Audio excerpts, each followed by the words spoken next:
राहुल जी ने मुझे कहा कि कुलदीप जी, मुझे खुशी है कि जिस प्रकार चौधरी भजनलाल जी के प्रति लोगों का आशीर्वाद था, वैसा ही प्यार आशीर्वाद आपके प्रति मुझे राजस्थान में सुनने को मिल रहा है। हम टिकटों का फैसला करने जा रहे हैं। रतन जी का नाम, सुखराम जी का नाम पहले नंबर 1 पे था। मेरा कोई एहसान इनके ऊपर नहीं है, लेकिन कुछ नाम एक दो और थे। तो राहुल जी ने कहा कि अगर आप छत्तीस बिरादरी का आशीर्वाद तो लोगे, लेकिन बिश्नोई, अखिल भारतीय बिश्नोई महासभा के संरक्षक होने के नाते अगर आप जिम्मेवारी लेते हैं कि भाई जितने भी हमारे राजस्थान के बूथ होंगे, हल्कों के बूथ, बिश्नोइयों के बूथ होंगे, वहां अगर एक तरफा वोट पड़ने का वादा करते हैं, आश्वासन देते हैं, तो भाई इन दो साथियों को हम टिकट आपका अवश्य देंगे। तो साथियों, आपके विश्वास पर मैं उनसे वादा करके आया हूं। इसीलिए एक भाई, एक बेटा होने के नाते आपसे प्रार्थना करना चाहता हूं कि भाई मेरा सिर नीचा मत करना। आपने हमेशा मेरे पिताजी का साथ दिया।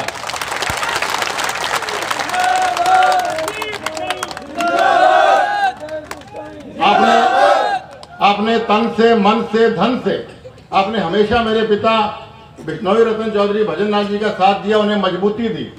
वो मजबूत हुए, इसलिए समाज को मजबूत कर सके। वही मजबूती आपको आज मुझे, सुखराम जी को देनी पड़ेगी, भाई रतन को देनी पड़ेगी। क्योंकि हम लोग अगर मजबूत होंगे तो ही आपको मजबूती हम दे सकते हैं। अगर हमें कमजोर रखोगे तो समाज भी कमजोर रहेगा। ये फैसला आपने करना, बड़ी सीधी सी बात मैं आपसे करने आया हूं। तो साथियों, जब इस इलाके इन दो हलकों का या आसपास के सभी हलकों का जब 11 तारीख को आपकी काउंटिंग हो, जब ढोल खुले आपके वोटिंग मशीन की बटन दबे, तो भाई एक तरफा वोट पड़ने का रिजल्ट आना चाहिए कि मेरी छाती चौड़ी हो। और राहुल जी के पास जाके, आगे लोकसभा के चुनाव भी आने हैं और भी चुनाव आने हैं हिंदुस्तान के अंदर, तो कम से कम मैं सम्मान से कह सकूं कि भाई वही प्यार, वही आशीर्वाद जो चौधरी भजनलाल जी के लिए था, वही प्यार, वही आशीर्वाद उन्होंने हमें दिया। इतने बढ़िया नुमाइंदे आपके बीच में बैठे, भाई रतन इतना बढ़िया उद्बोधन उन्होंने भी आपके बीच में दिया। हर बात को बहुत दिल से, संजीदगी से आपको समझाने का प्रयास किया। मुझे कुछ ज्यादा कहने की जरूरत नहीं पड़ रही। मुझे खुशी है कि एक ऐसे जबरदस्त कैंडिडेट का नाम मैंने प्रपोज किया राहुल जी के आगे, जो आपके दुख में दुखी होना जानता है, जो आपकी हर बात को समझता है, जो आपका काम करना चाहता है। और आपको तो 3 विधायक मिल रहे हैं यहाँ पर। रतन जी आपके विधायक, सुखराम जी आपके पड़ोस में मैं खड़ा हुई, तो एक हल्के में 3 सेवा करने वाले आपको मिल रहे हैं। मेरा आपसे वादा है, भाई रतन जी से कोई जाने जाने भूल हो जाए तो मेरे पास आना, मैं भाई से प्रार्थना करके सारा काम ठीक करवाऊंगा। ये मेरा आपसे वादा है। और राजस्थान में जहां मैं गया हूं, 15-16 हल्के मैंने कर लिए हैं। ऐसा ही प्यार, ऐसा ही आशीर्वाद कांग्रेस पार्टी के प्रति लोगों का देखने को मिल रहा है। तो राजस्थान में कांग्रेस की सरकार बननी तय है, तो सरकार के बननी तय है। और फिर यहाँ से आप रतन को और सुखराम जी को विधायक बना दोगे तो कोई इस इलाके में काम की कसर छोड़ देंगे क्या? आपके इलाके की इस बात पे आप गौर करिए। ये सरकारें क्यों बन रही हैं? लोगों का मन क्यों बना है? लोग क्यों चाहते हैं कि कांग्रेस की सरकार बने? क्योंकि जागरूकता आई, जागरूक हुए हैं लोग राजस्थान के, देश के अंदर भी, मध्य प्रदेश में भी, छत्तीसगढ़ में भी, तेलंगाना, जहां जहां भी चुनाव हो रहे हैं, जागरूकता आई है। क्योंकि उनको वो मोदी जी के वो भाषण याद है, 15 लाख सारे अकाउंटों में दूंगा, भ्रष्टाचार खत्म करूंगा, काला धन में 1 साल के अंदर सारा का सारा ला दूंगा, काला धन जिन्होंने कमाया है उनको जेलों में डालूंगा, 2 करोड़ नौजवानों को हर साल रोजगार दूंगा, महंगाई कम करूंगा। इस प्रकार के अनेकों वादे भारतीय जनता पार्टी मोदी ने पिछले पार्लियामेंट चुनाव में करे थे कि नहीं करे थे? तो भाई 15 लाख रुपए आ गए सारे अकाउंट में किसी के। क्या हालात आज देश के अंदर है? लोग आपका पैसा लेके विदेशों में याशी करने भाग गए, विदेश छोड़ के भाग गए, हिंदुस्तान को छोड़ के विदेश में भाग गए। चाहे विजय माल्या है, चाहे मोदी है या कोई और है, ये सभी लोग जो पैसा लेके भागे वो उनका नहीं, वो पैसा आपका पैसा है। किसान का, कर्मचारियों का, व्यापारियों का, छोटे दुकानदारों का, सबका पैसा लेके आपके भागे। क्या नरेंद्र मोदी जी के मुंह से आपने एक भी बार मन की बात में या किसी और बात में सुना? उनका जिक्र भी सुना कभी आप उन लोगों ने? बगैर सरकार की मिली भगत के कोई जाया नहीं करता। हिंदुस्तान को छोड़ के इस बात को जनता समझ चुकी है। पेट्रोल डीजल के दाम का जिक्र क्या करते थे कि जितना प्रधानमंत्री की उम्र डॉलर की कीमत होगी, इतना प्रधानमंत्री की उम्र के नजदीक डीजल पेट्रोल के दाम पहुंच रहे हैं। आज क्या हालात हिंदुस्तान के 1 रुपए का, आज क्या हालात डीजल और पेट्रोल का, आज क्या हालात एक आम आदमी के जीवन का। नोटबंदी की बड़े खुश पब्लिक हुई। एक बार तो मुझे भी लगा कि भाई कहीं ना कहीं चलो कुछ तो काम शायद ठीक है, शायद पकड़े जाए लोग। लेकिन धीरे मनमोहन सिंह जी ने अपना पार्लियामेंट में उद्बोधन दिया, उस बार के बाद हमारी आंख खुलनी शुरू हुई कि ये तो पूंजीपतियों का काला धन सफेद करने के लिए इन्होंने ये नोटबंदी का खेल खेला है भारतीय जनता पार्टी। आप गवाह हो। एक भी आदमी मुझे बता दीजिए, एक भी बड़ा आदमी तो आपको किसी को लाइन में लगे आपने देखा हो नोट बदलवाने के लिए? गरीब आदमी, आम आदमी इन्होंने लाइनों में लगा दिए। जो लोग सुबह कमाते थे शाम को खाते थे बेचारे गरीब आदमी, उनके बच्चे भूखे प्यासे बैठे रहे और उनके माँ बाप जो है वो लाइन में लगे नोट बदलवाने के लिए। परमात्मा को जान देनी है, परमात्मा बख्शता नहीं लोगों को। तभी हालात आज देश में ऐसे हो गए कि लोग इनकी एक आंख इनको निभा रहे लोग के अंदर। ऐसे हालात हैं। आज घर बसाना मुश्किल हो रहा है, घर बनाना मुश्किल हो रहा है।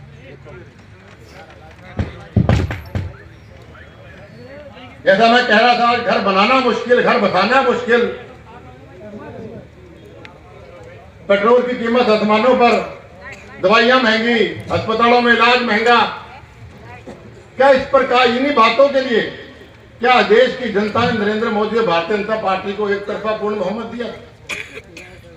इनसे पूछो कि आपके वादों का क्या हुआ? किसी एक वादे की आप कहते काले धन का क्या हुआ? नेहरू जी वैसे थे। आप इनसे कहेंगे कि भाई आपने 2 करोड़ लोगों को नौजवानों को रोजगार देना था, उसके बारे में बताइए। इंदिरा जी वैसी थी। इनके वादों के कोई बात आप पूछ लो कि उन वादों का जिक्र नहीं करेंगे। बात को ताल मटोल करके इंदिरा जी ऐसी थी, नेहरू जी ऐसे थे, राहुल जी ऐसे हैं, ये सिर्फ आपको बहकाने वर्गलाने की बात करते हैं। इसलिए हम आपको जागरूक करने आए हैं। ये लोग माहिर हैं, ये आरएसएस की शाखा, ये अफवाह फैलाने में, लोगों को गुमराह करने में, झूठ उठाने में माहिर है। व्हाट्सएप एक बीमारी चल गई, ये व्हाट्सएप के माहिर, सारे माहिर हैं ये लोग इन चीजों। कुछ बात आती है, कहते 60 साल में कांग्रेस पार्टी ने क्या दिया। बड़ी हैरानी होती है, बड़ा गुस्सा आता है कि जिस स्कूल, जिस कॉलेज में ये भारतीय जनता पार्टी के लोग पढ़े, यहाँ पर हम पढ़े हैं, ये कांग्रेस पार्टियों की देन है। जिस वक्त अंग्रेज 1947 में हिंदुस्तान को छोड़ के गए तो ये ताने मार के गए थे हमारे को, ये हिंदुस्तानियों के बस का नहीं है देश चलाना। ये तो रस्सी को सांप बना के बीड़ बनाना जानते हैं। ये पैर पकड़ते हमारे पास आएंगे। ये 47 में ताने मार के गए थे। आज ये कांग्रेस की देन है कि आज वही अंग्रेज हिंदुस्तान के अंदर पैसा इन्वेस्ट करने के लिए हाथ जोड़ के आगे पीछे फिर रहे हैं। ये कांग्रेस की देन है। हजारों IIM, IIT, यूनिवर्सिटियां, स्कूल, कॉलेज, ये सब कांग्रेस पार्टी की देन है। 60 साल में और किसने बनाया ये सब कुछ?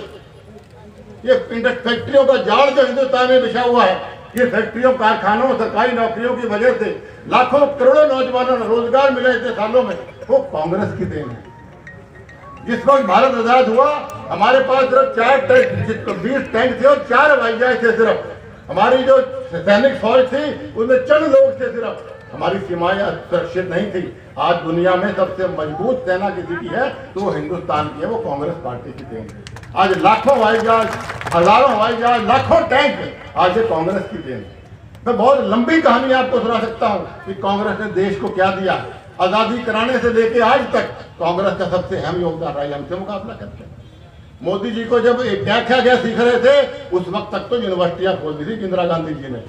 जिस वक्त ये चलना सीख रहे थे, जिस पर मोदी जी चलना सीख रहे थे, उस वक्त इंदिरा गांधी जी पाकिस्तान के अंदर घुस के 2 फाड़ कर चुकी थी। पाकिस्तान का इंदिरा गांधी से मुकाबला करेंगे लोग।